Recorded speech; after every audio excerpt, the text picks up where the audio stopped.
Right, well, we're probably going to be taking a break from this machine and its ongoing story for a little while, subject to the weather, because it's absolutely horrible out there at the moment. I am ready to go and try a few things I've done, and I'll just sort of recap on those, actually, a couple of them, and there's been some small developments too since I last covered the subject. Obviously, I've already mentioned that I've had the primary cover off and screwed the clutch pressure plate springs in quite a bit, so hopefully the clutch slip that I experienced on all the rides, but to a very notable degree on the Black Mountain ride, should have gone, I hope.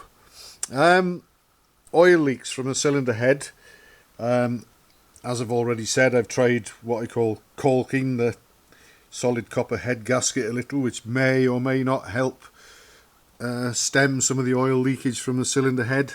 I've also added a breather to the inlet rocker cap there. You can just see it with that sort of greenish pipe leading off it. So if there was any pressure being built up in the rocker box, hopefully that'll take care of letting that go.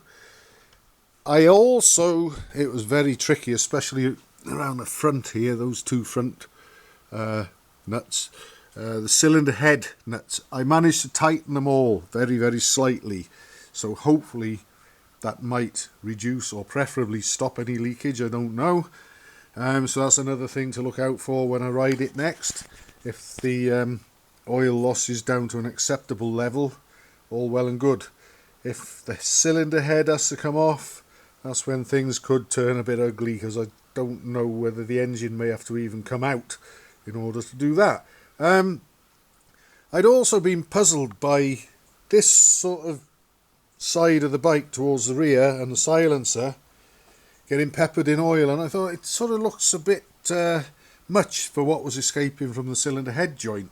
And I recently discovered, I know the owner had mentioned it to me, but I never sort of gave it a thought as to where it was.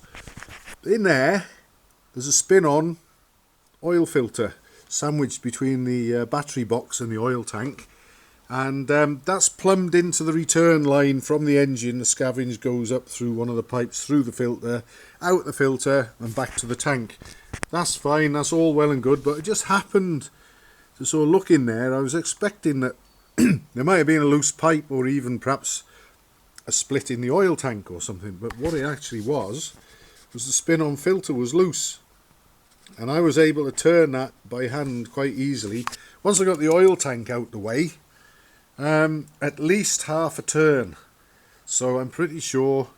And I had seen that the canister, the spin-on canister, was wet and oily, but above it was dry, so I knew that the leak was coming from the joint where it's screwed on at the rubber gasket. So hopefully that oil leak, which also puzzled me, because when I ran the engine on the bike lift, I was getting drips of oil down here, not underneath the engine, and the bottom of the engine was clean and dry at all times.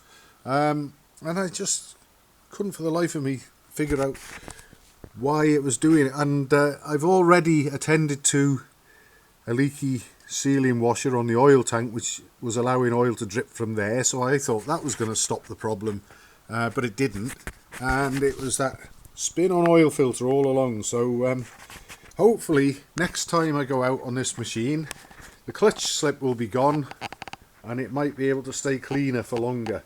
But in the meantime, while the weather is bad, I've also been working on a BSA A65, whose engine I rebuilt a little while ago. It's come back as a complete bike, and I had to rebuild the primary drive.